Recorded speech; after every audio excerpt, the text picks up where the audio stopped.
नमस्कार मित्रों, वेडुसेट live lectures में आपका स्वागत है। मित्रों, आज राजनीति शास्त्र में हम बात करेंगे भारत में धर्मनिरपेक्षता या सेकुलरिज्म इन इंडिया पर। इस विषय पर चर्चा करने के लिए हमारे साथ हमारे स्टूडियो में मौजूद हैं doctor Himanshu Roy. Doctor Roy associate professor हैं department of political science, Deendayal Upadhyaya college, university of Delhi में। आइए डॉक्टर रॉय का स्वागत करें और उनसे जाने कि आज वो इस विषय में हमें क्या बताएंगे। सर, आपका स्वागत है। Thank you. आज हम सेक्युलरिज्म इन इंडिया, जिसका हिंदी में भारत में धर्मनिरपेक्षता, इस टॉपिक पे बात करेंगे और देखेंगे कि इस पे वेस्ट की तुलना में ब्रिटिश के आने के पहले, ब्रिटिश के टाइम में और फिर ब्रिटिश के बाद यानी स्वतंत्र भारत में कैसे विकास हुआ है। मूलतः 3 हिस्से हैं। हिस्टोरिकली अगर जो मैंने बताया अभी, और दूसरा थीमेटिकली इसका मतलब क्या है, क्या ये धर्म से भिन्न है जिसे हम रिलीगियर यूरोप में कहते हैं, या सेक्युलरिस्ट कहते हैं यूरोप में, जिसे हम यहाँ पे सेक्युलरिज्म कह रहे हैं, और कैसे इसका डेवलपमेंट हुआ और कंटेम्प्रेरी पहलू इसके क्या हैं। इन थीमेटिकली 3 मुद्दों पे और हिस्टोरिकली 3 सेक्शंस में हम इस थीम का एनालिसिस करेंगे। शुरू करते हैं मीनिंग से। सेक्युलरिज्म शब्द जो है लैटिन वर्ड सेक्युलरिस है, वहाँ से आया है। इसका मतलब यूरोप के अंदर में दूसरा था आज के मतलब से, एंटायरली भिन्न, जिसे आज हम सेक्युलरिज्म समझते हैं, यानी कि 2 स्तर पे, एक समाज के स्तर पे और एक राज्य के स्तर पे, स्टेट के स्तर पे और एक समाज के स्तर पे। इसके 2 मतलब होते हैं। हम जैसे कहते हैं किसी की ये सेक्युलर सोसाइटी है, कहते हैं ये थियोक्रेटिक स्टेट है या सेक्युलर स्टेट है। तो 2 पहलुओं पे हम इसकी चर्चा करेंगे।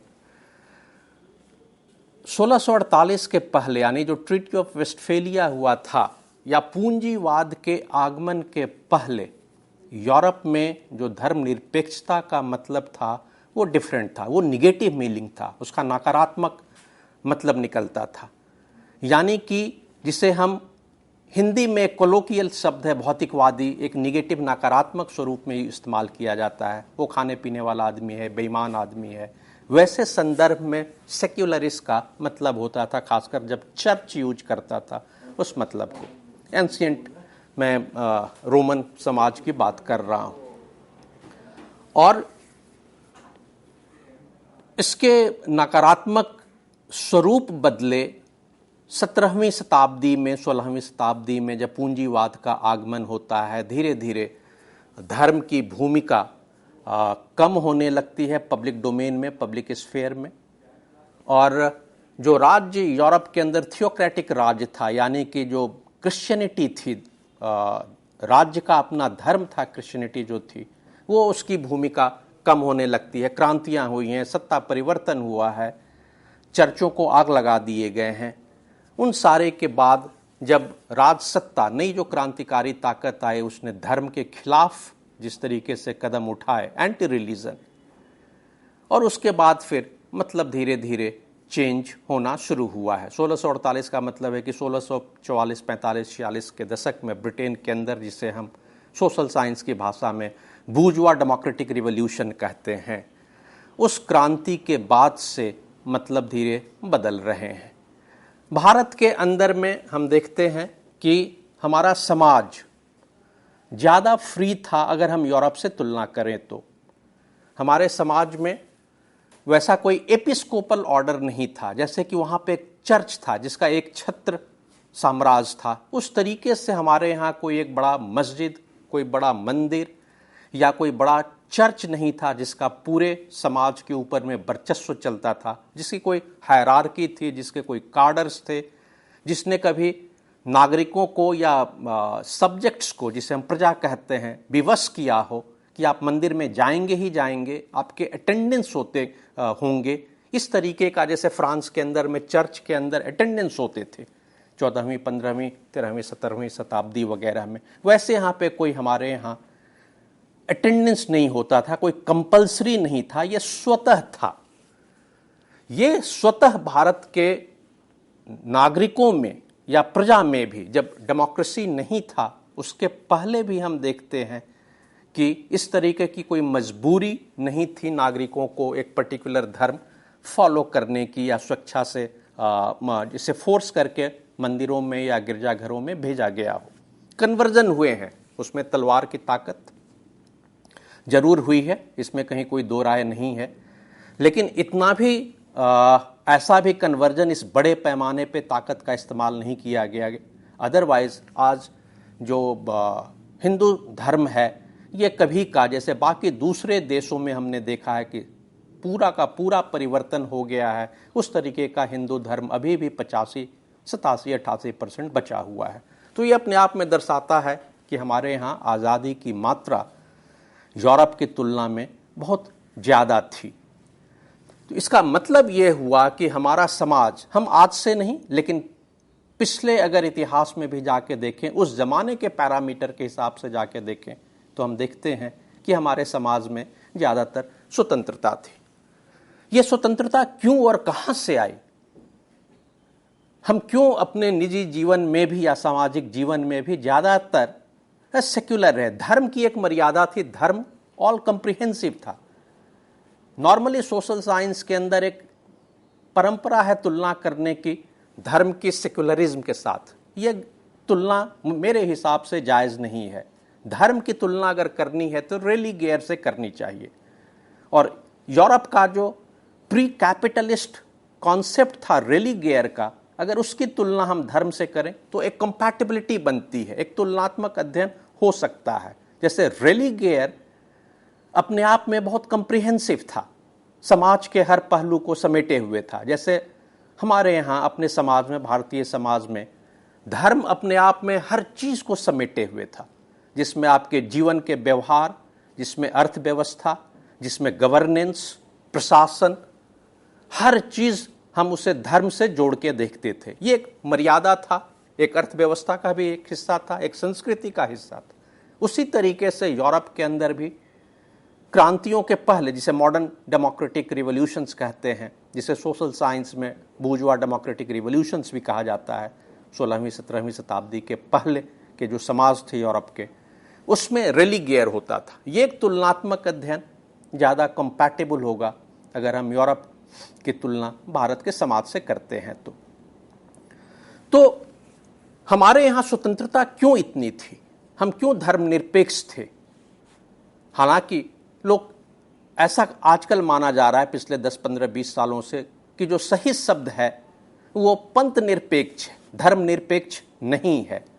और ये ध्यान से देखने पे ऐसा लगता है कि पंथ निरपेक्ष ज़्यादा सही शब्द होगा धर्मनिरपेक्ष से, क्योंकि धर्मनिरपेक्ष एक मैकेनिकल ट्रांसलेशन हिंदी में सेक्युलरिज्म का किया गया है, क्योंकि सेक्युलरिज्म का मतलब क्रांति के बाद यूरोप में बदल दिया गया है, क्योंकि वहाँ पे स्टेट सत्ता जो थी वो धर्म के खिलाफ हो गई थी। हमारे यहाँ उस तरीके से प्रशासन कभी धर्म के खिलाफ नहीं रहा, आज भी नहीं है। धर्म से प्रशासन जुड़ा हुआ रहा, इसका अपना कोई धर्म नहीं रहा, ये डेफिनेट है, बट धर्म से जुड़ा रहा, सारे धर्मों से जुड़ा रहा है। और ये इतिहास में भी रहा है इस तरीके से, चाहे वो ब्रिटिश के पहले का ज़माना हो, जिसे हम प्री कॉलोनियल इंडिया कहते हैं, जो एक बड़ा काफ़ी इतिहास का बड़ा हिस्सा है, जिसमें हम बुद्ध से ले सकते हैं, बुद्ध के पहले से भी ले सकते हैं।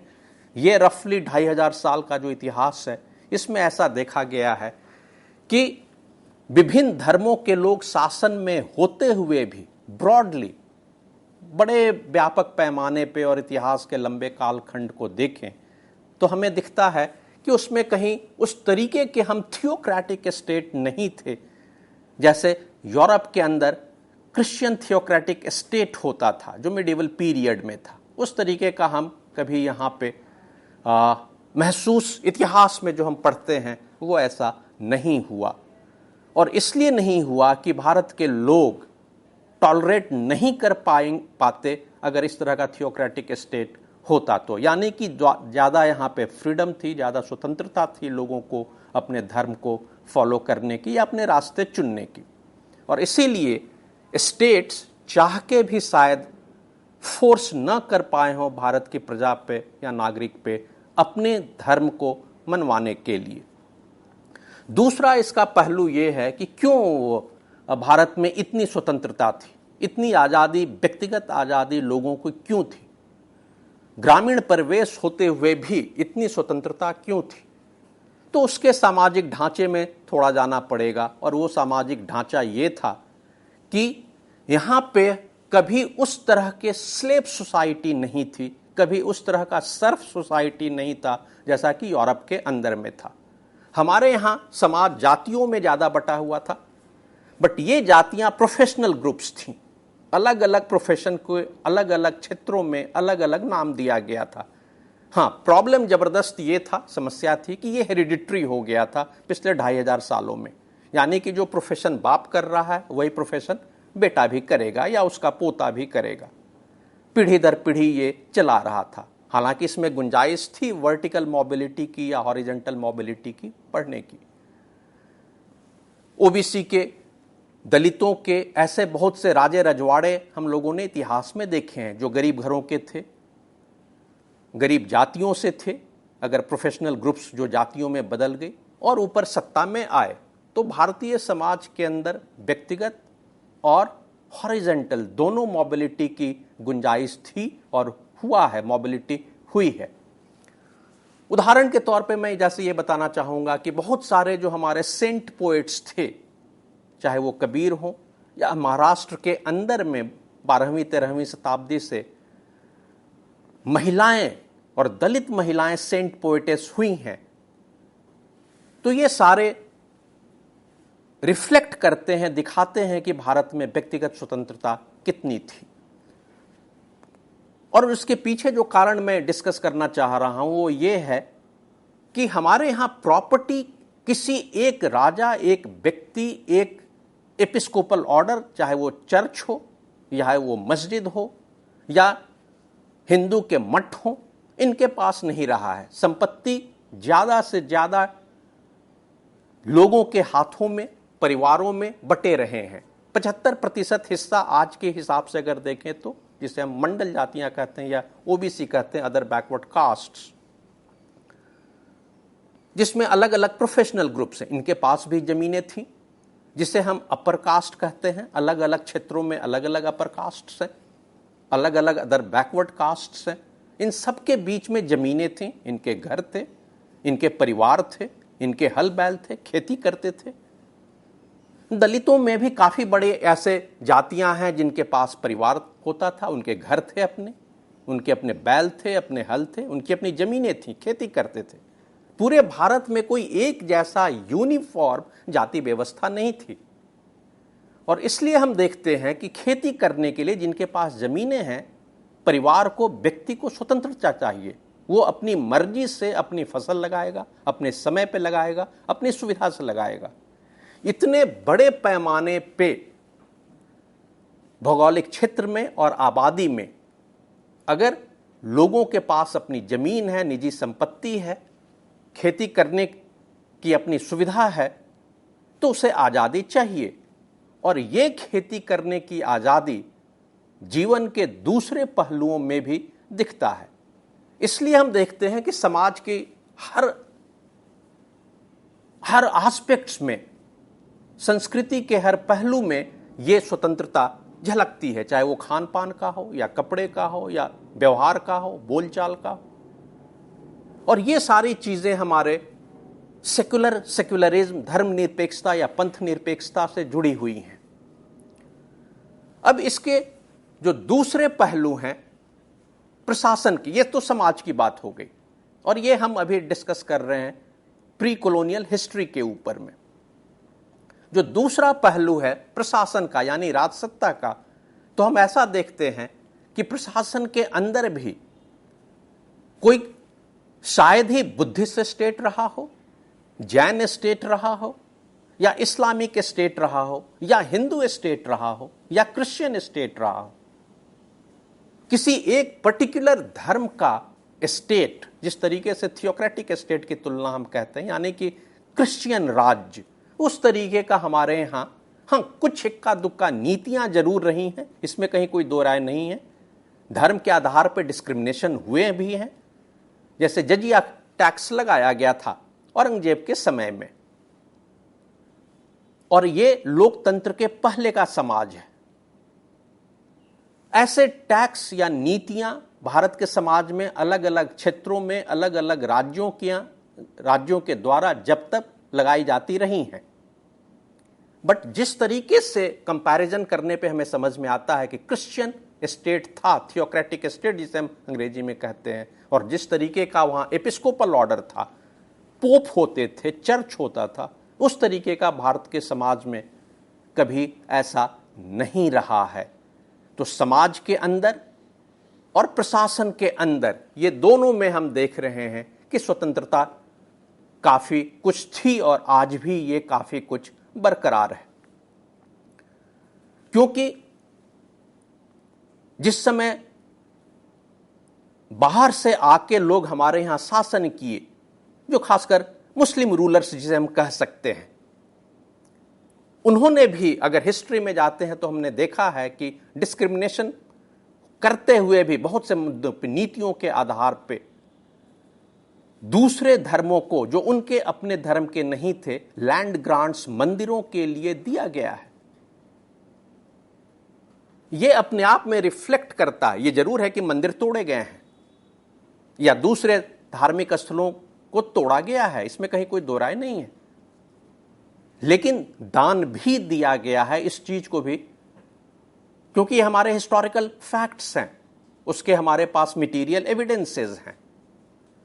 तो ये दर्शाता है कि भारत के अंदर राज्यों में या प्रशासन स्तर पे कभी थियोक्रेटिक राज्य उस तरीके के नहीं थे। और उसके पीछे, जैसा मैंने कहा, कि मुख्य कारण ये था कि संपत्ति, जमीन, व्यापार किसी एक जाति, किसी एक धर्म, किसी एक व्यक्ति विशेष, किसी एक संस्था विशेष के हाथों में नहीं था, जैसा कि यूरोप में था। यानी यूरोप में स्लेव्स का ट्रेड होता था।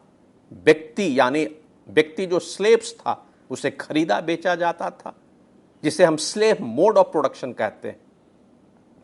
उस तरीके के भारत में कभी स्लेव मोड ऑफ प्रोडक्शन नहीं रहा।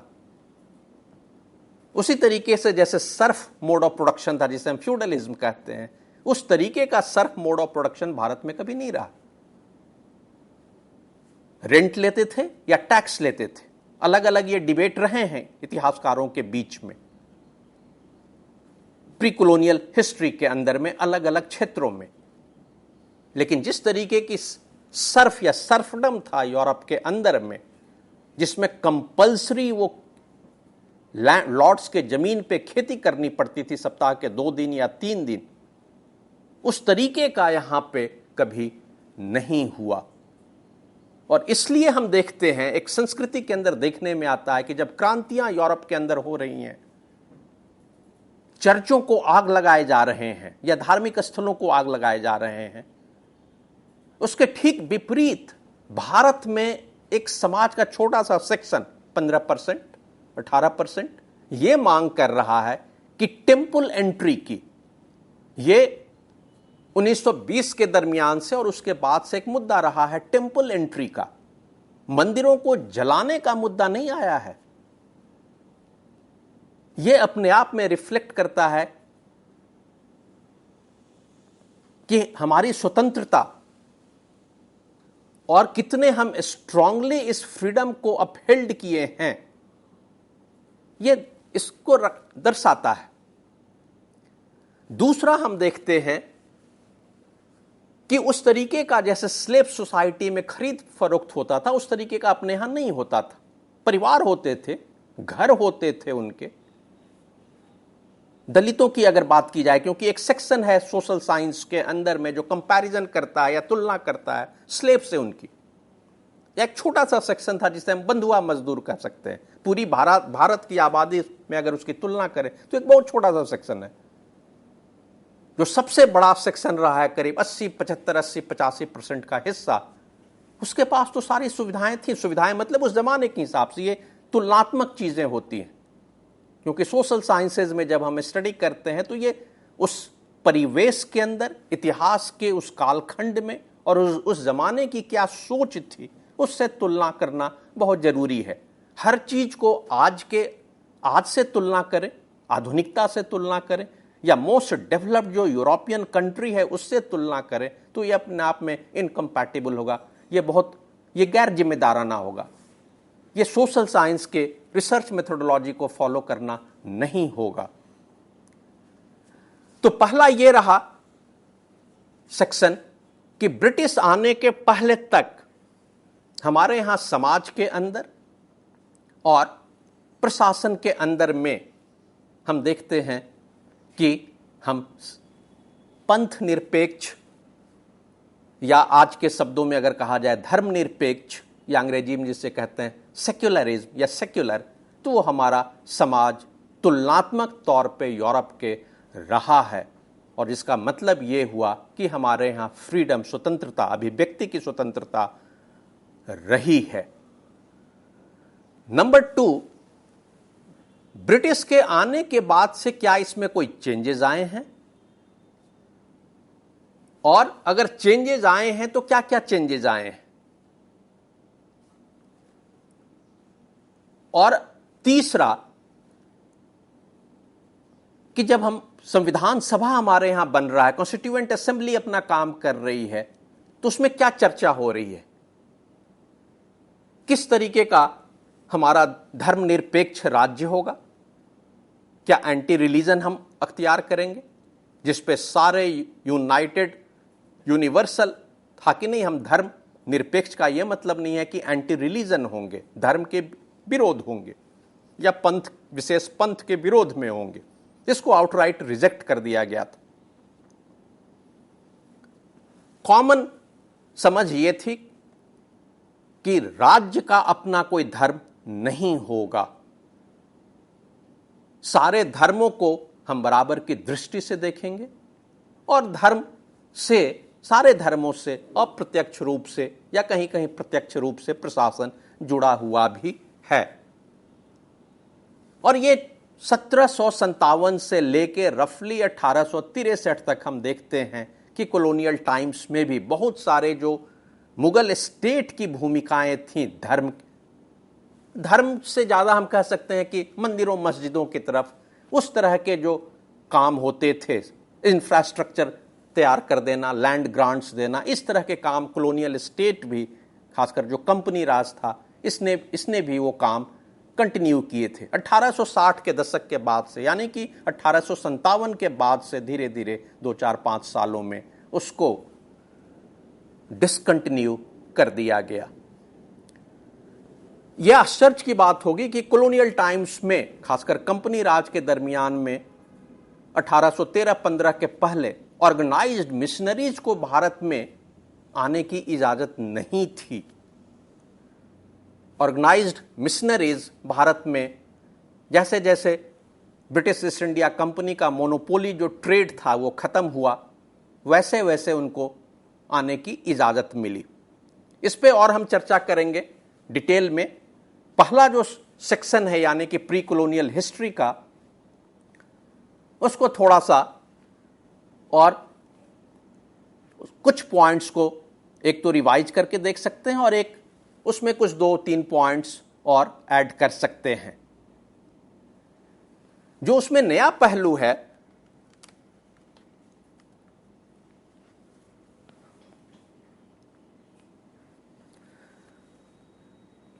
ये माइनॉरिटीज की जो हम चर्चा कर रहे हैं आज की तारीख में, ये कब और कहां से शुरू हो रहे हैं?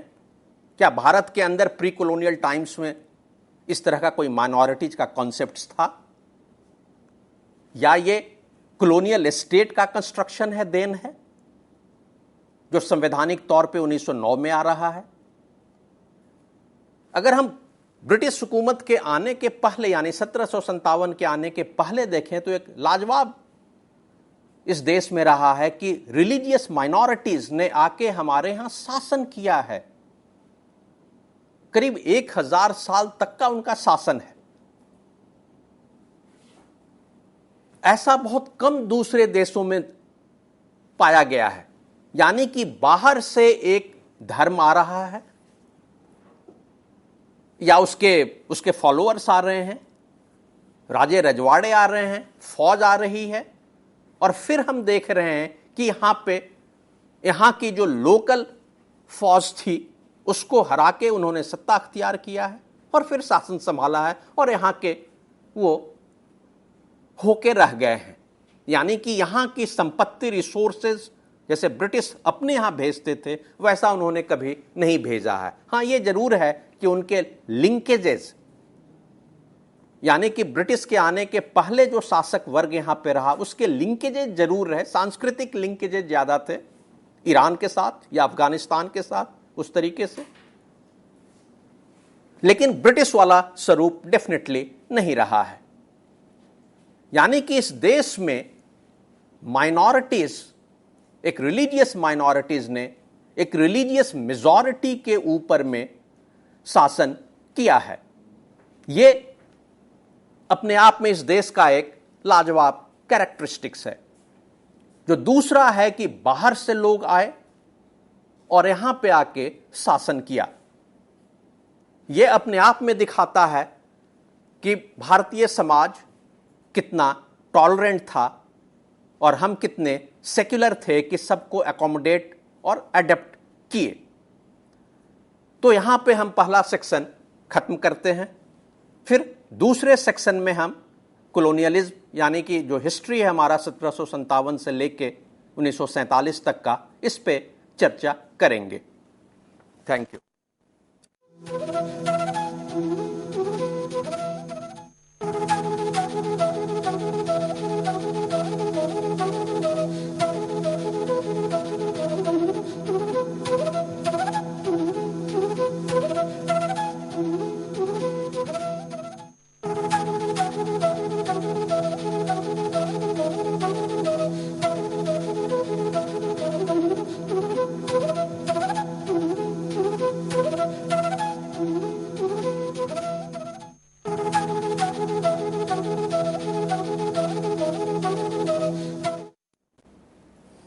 दूसरे सेक्शन में कॉलोनियल हिस्ट्री पे हम चर्चा करेंगे और फिर इसके तीसरे सेक्शन में इंडिपेंडेंट इंडिया पे जो हमारे डेवलपमेंट्स हुए हैं सेक्युलरिज्म, धर्मनिरपेक्षता के पहलू पे हम वो चर्चा करेंगे।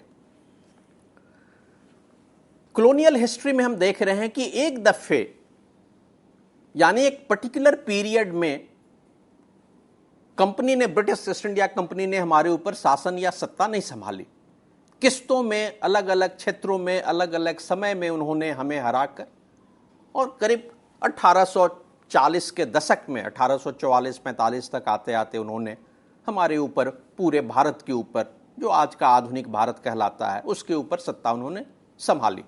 यानी कि रफली करीब 90 साल का एक ऐसा पीरियड है भारत के लंबे इतिहास में और इतने बड़े भौगोलिक क्षेत्र में जिसमें ब्रिटिश ईस्ट इंडिया कंपनी ने हमारे जो भारत के राजे रजवाड़े थे, जिसे हम पॉलिटिकल सॉवरन कहते हैं, उनको हराया, उनको खत्म किया, नेस्तनाबूद किया और हमारे ऊपर सत्ता अख्तियार किया।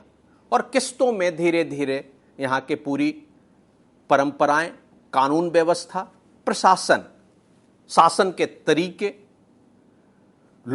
आधुनिक लोकतांत्रिक प्रक्रियाएं, ये सारी चीजें किस्तों में शुरू की, एक दफे नहीं, किस्तों में।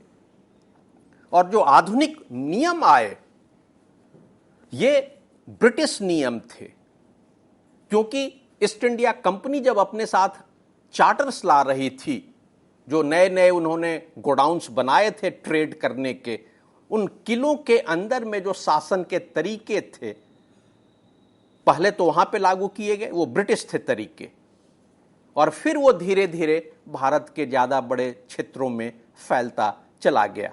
यानी जो पोर्ट टाउन से शुरू हुए थे, क्योंकि ब्रिटिश समुद्री रास्ते से आए थे, पहले ऐसे शासक थे जो समुद्री रास्ते से आए थे और हमें हराकर हमारे ऊपर शासन संभाला था।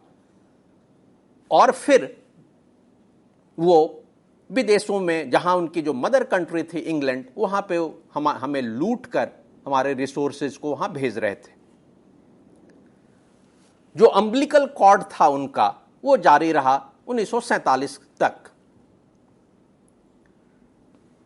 इन 190 सालों में अलग अलग क्षेत्रों में अलग अलग समय में उन्होंने हमारे ऊपर अपनी संस्कृति, अपनी भाषा, अपनी सोच, ये सारी थोपी। और आज स्थिति ये है कि समाज के काफी बड़े सेक्शन, जो आर्टिकुलेट सेक्शन है, उसकी सोच, उसका रिसर्च, उसका बोलने का अंदाज, उसके कपड़े लत्ते, उसकी सारी संस्कृति, वो यूरोपियन, ब्रिटिश आज भी है, स्वतंत्र भारत में होने के बाद भी। और अब तो खैर ग्लोबलाइजेशन के युग में हम ज्यादातर धीरे धीरे यूरोपियनाइजेशन, या जिसे हम वेस्टर्नाइजेशन कहते हैं या यूरोपियनाइजेशन कहते हैं, उसकी तरफ बढ़ रहे हैं।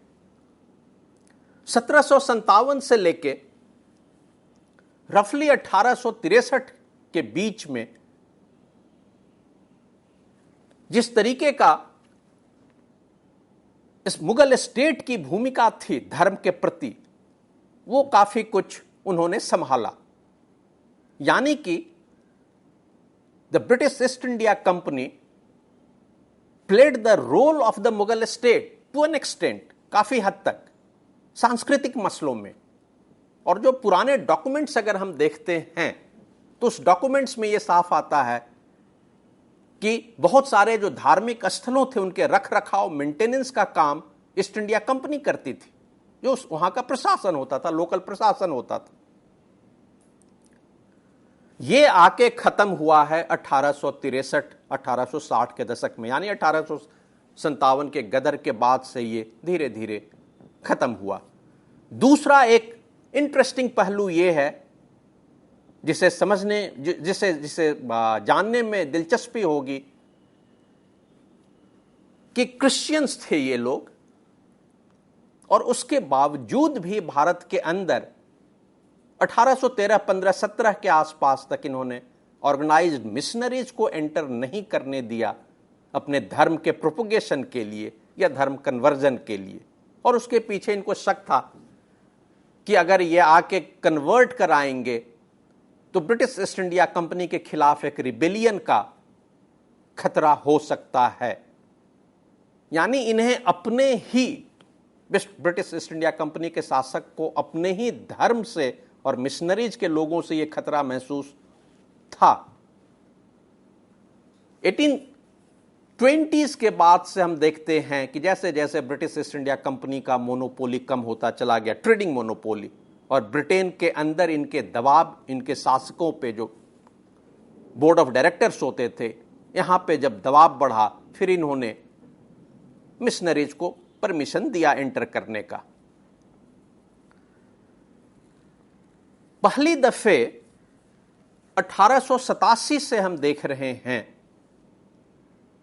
कि जब कांग्रेस के बनने के बाद से जो उस जमाने की मॉडरेट कांग्रेस थे और नेताओं ने मांग शुरू की, कांग्रेस ने मांग शुरू की कि application of British principles of liberalism, यानी कि एक आदमी को वोट डालने का अधिकार होगा, वन मैन वन वोट, जो लिबरल डेमोक्रेसी का इंपॉर्टेंट पहलू है, जो ब्रिटेन में उस जमाने में था, सारे में तो नहीं था, लेकिन लोगों को वोट डालने का अधिकार था, यूनिवर्सल फ्रेंचाइज नहीं था। यह ध्यान देने की बात है कि ब्रिटेन में भी उस जमाने तक 1885-87 तक हर को वोट डालने का अधिकार नहीं था।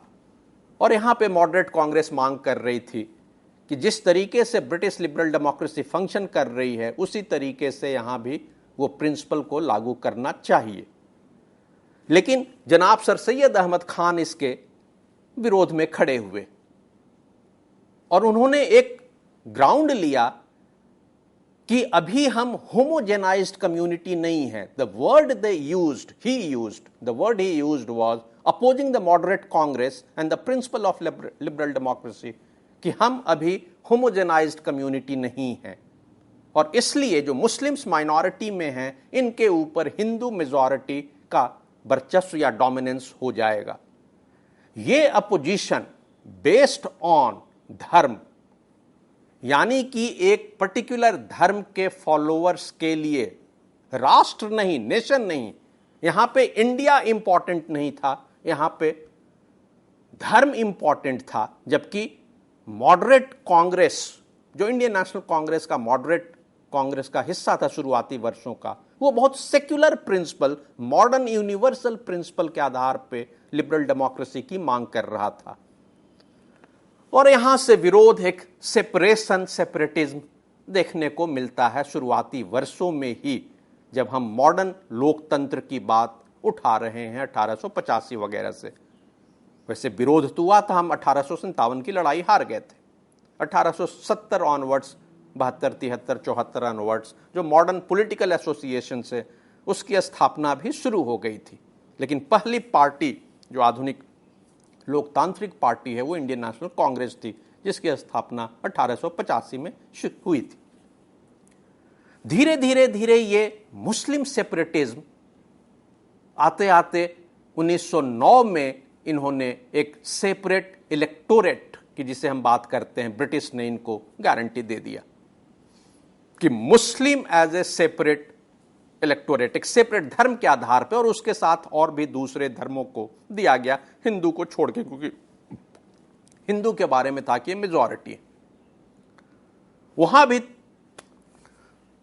1932 के आसपास में जो पूना पैक्ट हुआ था अंबेडकर के साथ गांधी जी का, जिसमें वो दलितों के लिए एक सेपरेट इलेक्टोरेट की बात की गई थी, जिसे गांधी जी ने अपोज किया था। जो 1955 का इंटरव्यू है बीबीसी का अंबेडकर का, उसमें वो खुद कह रहे हैं कि उनके रिकमेंडेशन पे उस जमाने के जो ब्रिटिश प्राइम मिनिस्टर थे, उन्होंने सेपरेट इलेक्टोरेट की, दलितों के लिए, डिप्रेस्ड क्लासेस के लिए जो सेपरेट इलेक्टोरेट की बात की थी, वो उनके कहने पे किया गया था, लागू किया गया था। बट जो इंडियन नेशनल कांग्रेस थी, और खासकर गांधी जी के अपोजिशन के बावजूद में, ये उन्होंने इस प्रपोजल को, अंबेडकर ने इस प्रपोजल को फिर छोड़ दिया, और the majority community, the religious majority community जिसे हम हिंदूज कहते हैं, वो इंटैक्ट बना रहा, और सेपरेट इलेक्टोरेट अपनी जगह चलता रहा। 1946 में से 49 के बीच में, और बीच में पार्टीशन हो रहा है 47 में, तो हम देख रहे हैं कि जब कॉन्स्टिट्यूएंट असेंबली बनी तो उसने सबसे पहला काम यह किया कि सेपरेट इलेक्टोरेट को खत्म कर दिया। जो धर्म के आधार पर यह बना गया था माइनॉरिटीज को, वो खत्म कर दिया गया। पार्टीशन के बाद दूसरा स्टैंड हुआ। पार्टीशन के पहले जो कॉन्स्टिट्यूएंट असेंबली का फैसला हो रहा था, और पार्टीशन के बाद जो फैसले हुए हैं कॉन्स्टिट्यूएंट असेंबली में, ये दोनों एक रिमार्केबल है, ध्यान से पढ़ने लायक है। कॉन्स्टिट्यूएंट असेंबली के डिबेट्स जो 11-12 वॉल्यूम में, 15 अगस्त 1947 के पहले का निर्णय सेपरेट इलेक्टोरेट, और उसके बाद के पहलुओं पे, जिसे हम माइनॉरिटीज कहते हैं। और जैसा मैंने कहा कि इस देश के अंदर करीब 1000 साल तक माइनॉरिटीज ने शासन किया था, अगर हम एक ऑर्गेनाइज्ड रिलीजन की बात करें तो। और उसके लिए एक सेपरेट प्रिविलेज क्रिएट किया गया था एज ए प्रिविलेज्ड ग्रुप। 1909 के बाद से लेके उस चीज को 1947 में कॉन्स्टिट्यूएंट असेंबली में पार्टीशन के बाद से खत्म कर दिया गया। और भी जो दूसरी सुविधाएं थीं, वो सारी चीजें खत्म कर दी गई। केवल एक एंग्लो इंडियन कम्युनिटी के लिए धर्म के आधार पे, धर्म भी उसमें ज्यादा नहीं था, उसमें था कि जो ब्रिटिश मां या बाप और उनके बच्चे होंगे, उनके लिए कुछ सरकारी नौकरियों में रिजर्वेशन का प्रावधान रखा गया था, खासकर रेलवे वगैरह में। यह कॉन्स्टिट्यूएंट असेंबली के डिबेट्स में आ रहा है एंग्लो इंडियन कम्युनिटी के लिए, क्योंकि उनकी संख्या बहुत कम थी, और पार्टीशन के बाद और 47 में ब्रिटिश के जाने के बाद ये खतरा था उनके सर्वाइवल के लिए। लेकिन बाकी सारे सुविधाएं जो माइनॉरिटीज के नाम पे मिल रही थीं, वो सारे खत्म कर दिए गए। तो कॉन्स्टिट्यूएंट असेंबली ने ये एक बहुत इफेक्टिव कदम उठाया था इस देश से, ये नासूर माइनॉरिटीज, धर्म के आधार पे जो ब्रिटिश ने हमें तोड़ा था, उसे खत्म करने का। आजाद भारत में यानी देश आजाद के बाद 47 के बाद से माइनॉरिटीज के नाम पे जो धर्म का मुद्दा था उसमें केवल एक चीज रहा। हमारे यहां माइनॉरिटीज दो किस्म के हैं आजाद भारत की बात अगर करें तो, जो तीसरा सेक्शन अगर हम शुरू करें तो, एक लिंग्विस्टिक्स माइनॉरिटीज और दूसरा रिलीजियस माइनॉरिटीज। तो लिंग्विस्टिक्स माइनॉरिटीज का एक है कि उनको अपनी लिपि यानी कि जो स्क्रिप्ट उनके हैं उसको प्रिजर्व करने का, उसको डेवलप करने का ये कॉन्स्टिट्यूशनल राइट्स मिला हुआ है। आज की तारीख में जब हम माइनॉरिटीज की बात करते हैं तो लिंग्विस्टिक्स माइनॉरिटी जो हैं वो रेलिगेटेड इनटू द बैकग्राउंड, ये गौण हो गया है, पीछे चला गया है। और जो पॉपुलर डिस्कोर्स, पब्लिक डिस्कोर्स में जो मुद्दा है, एकेडमिक डिस्कोर्स में जो मुद्दा है, वो माइनॉरिटीज का मतलब है रिलीजियस। अब हम यहां ये देखते हैं कि 47 के बाद से केवल एक उन्हें माइनॉरिटीज के नाम पे दिया गया कि वो अपने एजुकेशनल इंस्टीट्यूशंस चला सकते हैं, माइनॉरिटीज एजुकेशनल इंस्टीट्यूशंस, इसकी उन्हें मान्यता संविधान के अंदर जरूर प्राप्त हुई है। उसके अलावा और कोई स्पेशल माइनॉरिटी राइट्स के तौर पे ऐसा जो धर्म पे आधारित है वैसा कुछ नहीं है। ये एक रिमार्केबल कदम था जो कॉन्स्टिट्यूएंट असेंबली ने, संविधान सभा ने या रिपब्लिक इंडिया ने अख्तियार किया उस संविधान को मानने के बाद, यानी 1950 26 जनवरी के बाद से।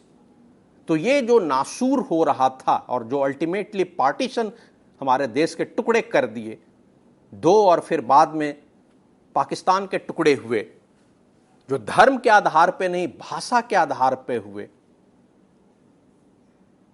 71 में, तो ये अपने आप में साबित करता है कि धर्म के आधार पे माइनॉरिटीज का रुतबा देना और उसको आगे बनाए रखना कितना गलत था। और इतिहास ने, सब्सिक्वेंट हिस्ट्री ने ये हमें साबित कर दिया, खासकर बांग्लादेश के बनने के बाद से।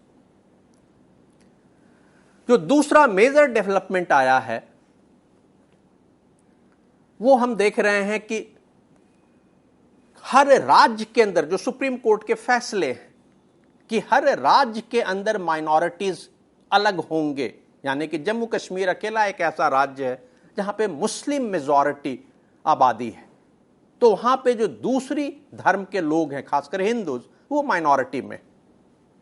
अगर जम्मू कश्मीर को हम एक यूनिट मानते हैं तो वहां पे हिंदू माइनॉरिटी में और मुस्लिम मेजॉरिटी में, यानी कि माइनॉरिटी का जो मुद्दा है जम्मू कश्मीर में वो दूसरा है।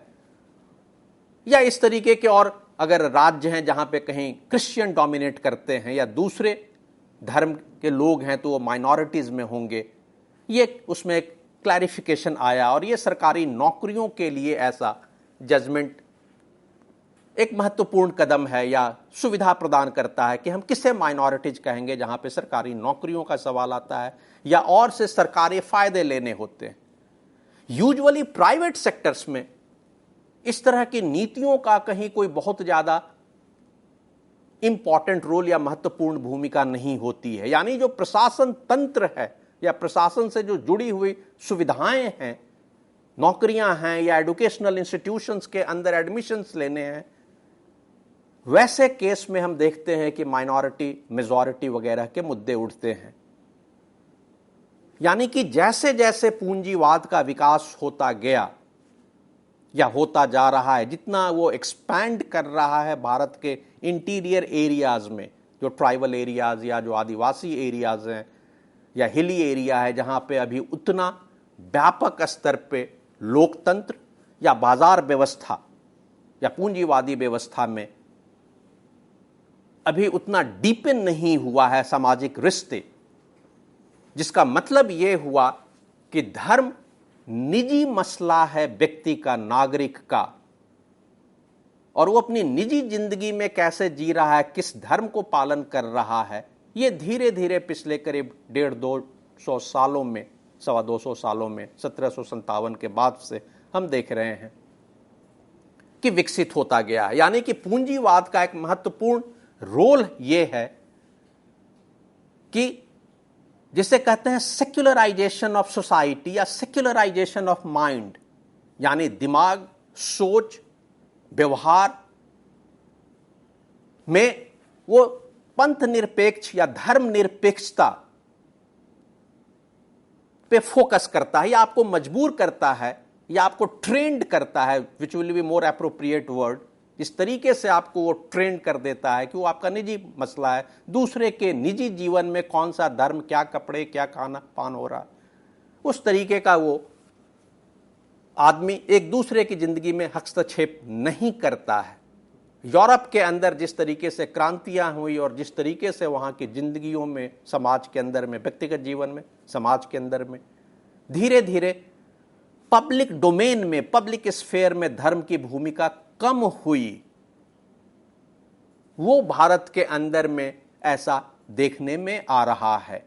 जो यंग पीढ़ी है, they are much more secular. इनकी निजी जिंदगी और इनके पब्लिक डोमेन में एक फर्क आ रहा है, और ये पीढ़ी दर पीढ़ी पिछले करीब 250 सालों में, 250 सालों में ये देखने को मिल रहा है। New generations, they are much more secular in their behaviour. हाँ, सरकारी तंत्र जहां पे है, प्रशासन जहां पे है, हम वहां पे देखते हैं कि अभी भी माइनॉरिटीज कॉलम है, धर्म के कॉलम है, जातियों के कॉलम है, और ऐसे कॉलम में एक फीलिंग समाज के अंदर, नागरिक के अंदर आता है कि वो फलानी जाति का है या वो फलाने धर्म का है।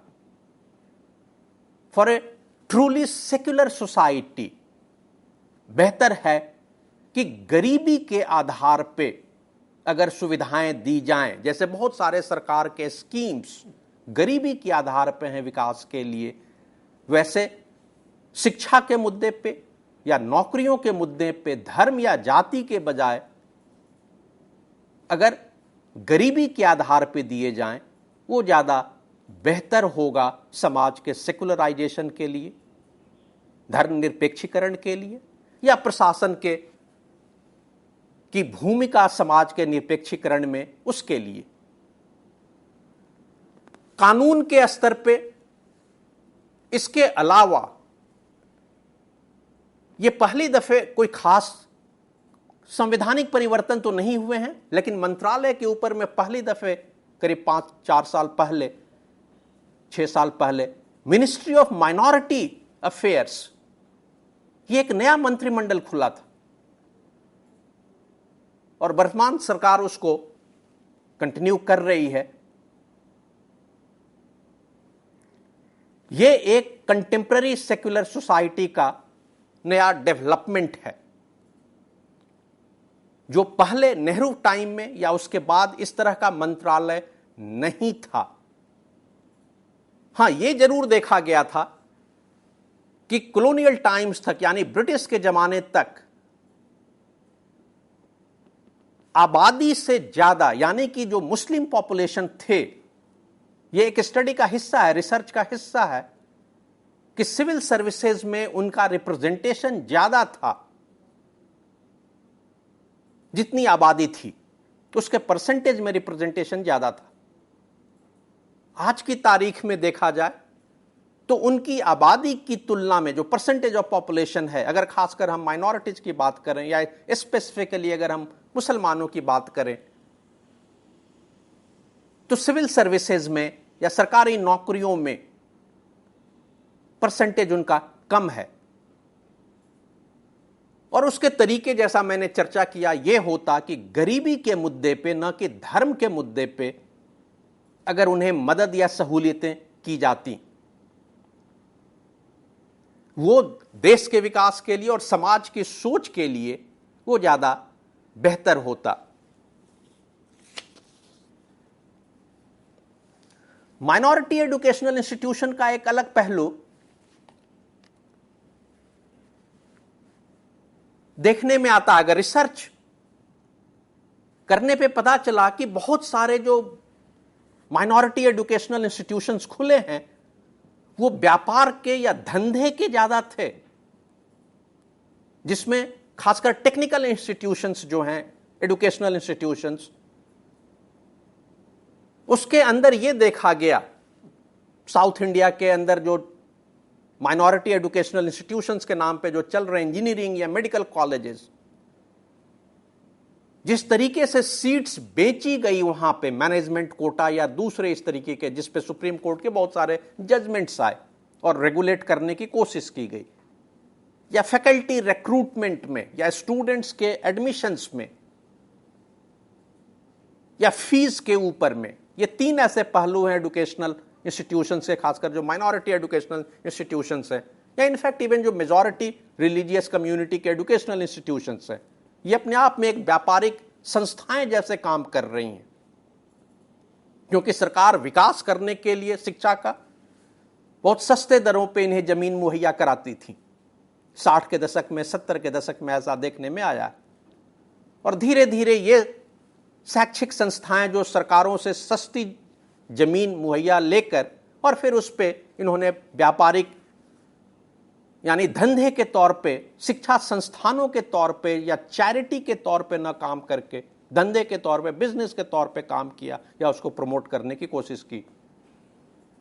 यही चीज माइनॉरिटी एजुकेशनल इंस्टीट्यूशंस पे भी लागू होता है, और साउथ इंडिया के एजुकेशनल इंस्टीट्यूशंस जो माइनॉरिटी एजुकेशनल इंस्टीट्यूशंस हैं, इस पे जब हम देख रहे हैं, इनका जब हमने सर्वे किया, इनके ऊपर रिसर्च किया, तो हमें यह पता चला कि ये एक व्यापारिक संगठन की तरह काम कर रहे हैं। फैकल्टी रिक्रूटमेंट में या कोटा या सीट्स बेचने पे, क्योंकि जिस माइनॉरिटी एजुकेशनल इंस्टीट्यूशंस माइनॉरिटीज के लिए बने हैं, उनके बच्चे आ ही नहीं रहे हैं। जो ज्यादातर बच्चे आ रहे हैं वो मेजॉरिटी कम्युनिटी के आ रहे हैं, मेजॉरिटी रिलीजियस कम्युनिटी के बच्चे आ रहे हैं, और इसका नतीजा ये हुआ कि ये इनफैक्ट नियत भी यही थी बनाने की इन माइनॉरिटी एजुकेशनल इंस्टीट्यूशंस की, किससे बिजनेस होगा, और सरकार एजुकेशन को प्रमोट करने के नाम पे जो बहुत सारी स्कीम्स ला रही थी, उसका एक सेक्शन ने तो फायदा उठाया। तो कंटेम्पररी इंडिया में जो सेक्युलरिज्म की स्थिति है, अगर हम उसको अब धीरे धीरे समअप करें तो 2-3 चीजें देखने में आ रही हैं। एक, सुप्रीम कोर्ट के जजमेंट कि हर स्टेट में माइनॉरिटीज कौन है, और यह जरूरी था क्योंकि सरकार के फैसले से जुड़े हुए थे, फायदे से, स्कीम से जुड़ा हुआ था। दूसरा जो मोस्ट रिमार्केबल रहा वो सेपरेट इलेक्टोरेट को खत्म करना, और तीसरा अगर अच्छा होता, और जो बहुत महत्वपूर्ण पहलू है, कॉन्स्टिट्यूएंट असेंबली में चर्चा हुआ था, यूनिफॉर्म सिविल कोड। और अंबेडकर ने कहा था कॉन्स्टिट्यूएंट असेंबली में कि जिस तरीके से शरीयत एक्ट लागू किया गया था 10 सालों में वॉलंटैरिली, स्वतः, उसी तरीके से यूनिफॉर्म सिविल कोड बना के स्वतः भारत की एक नागरिकता हो, यह ज्यादा बेहतर होता। इसके बजाय, इस एक नागरिकता के बजाय अलग अलग धर्मों के आधार पे, जो उनके निजी जीवन के शादी ब्याह डिवोर्स वगैरह के जो हैं, ये धर्म के आधार पे, ये भारत के संविधान के आधार पे फैसले कोर्ट भी नहीं दे रही है, और शादी ब्याह भी ज्यादातर एक गोवा के केस को छोड़ दिया जाए तो ये व्यक्तिगत धार्मिक आधारों पे हो रहे हैं। तो जिसे हम कंटेम्पररी सेक्युलरिज्म कहते हैं, उसमें अभी भी निजी जिंदगी में यूनिफॉर्म सिविल कोड नहीं लागू हुआ है, और माइनॉरिटीज स्टिल एग्जिस्ट। अच्छा होता कि हम एक राष्ट्र होते, न माइनॉरिटीज होता, और एक हमारा कानून होता जिसे हम यूनिफॉर्म सिविल कोड कहते हैं। Thank you very much.